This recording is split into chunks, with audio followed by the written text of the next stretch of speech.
అయితేనా హ్మ్. మనం మాట్లాడుకున్న అన్నీ వింటాడు అన్న. హ్మ్. అంటే వాళ్ళు మాట్లాడుకునేవి, వీళ్ళు మాట్లాడుకునేవి అన్నీ విని ఒక డిసిషన్‌లోకి వస్తాడు. హ్మ్. హ్మ్. అని వింటాడు. అందరికి మా డైనింగ్ టేబుల్ దగ్గర ప్రతి డిజైన్ చేస్తాడు. ప్రతికి ఆపర్చునిటీ అనేది నీకు అని మాట్లాడుకున్నాం కదా! హ్మ్.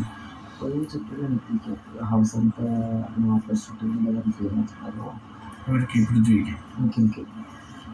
నిఖిల్‌కి పిలిచి అందరూ హౌస్ అంతా అనుకుంటున్నారు. ప్రతికి ఆపర్చునిటీ లేదని సేపు ఈసారి ఆపర్చునిటీ అని చెప్పారు. చెప్పిందంటనా? చెప్పింది నా ముందే చెప్పింది. అన్నట్లు చెప్పింది. అమ్మో అన్న మేము మాట్లాడుకోలేదు డైనింగ్ టేబుల్ మీద ఉన్నాడేమో అని అప్పుడు అనుకున్నాను.